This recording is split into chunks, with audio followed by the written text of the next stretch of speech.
ना होतू घर आणि मित्र आला गाडी घेऊन. चल सांग बर्थडे, त्याच्या मित्राचा बर्थडे होता. तर चल जातोय आम्ही आता बर्थडेला. नांगा तर काय काय मजा होती ना. भूखोडीला गेले ना, केक समोरच ठेवला.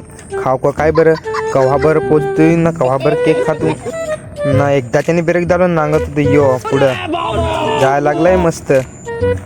दाबला तर याने तर काढतात त्याचं काम. जाय होणे लवकर ना, कव्हा जाल हलवू लागलाय जाया. तसा गेला ना, मग आम्ही पण निघतोय तर लागलं बरं. केसवाल जरा एखाद पटली बरं. आला मित्राचा घर, उतरलो तसं माझ्या भोवती राहिलं. केस तर बरं उकललंय बरं. पोळीला अजून बरं पटवेलं नाही लगे बरं. कुठायच बरं आलं ते. मी तर लगेच घाबरलो. तू ना नांगशील तर फोटो पडाया इथे तुझे माझे फॉलोअर्स होतं. ती गर्दी करून ठेवली तर काय सांगू नको. नाही गेलो मित्राच्या घरात ना, मग ना नांगतोय तर अर्ध्या रस्त्यालाच केक पागलेला ना. केक बिक कापला, सेलिब्रेट केला ना, मग आम्ही पण चला तर निघतोय. हा ना, तुम्हाला लाईक करायचं तर माहितीच नाही. त्या लाईक करायच्या कोड असल्या तर तुम्हाला दुसऱ्या एवढीच शिकवीन.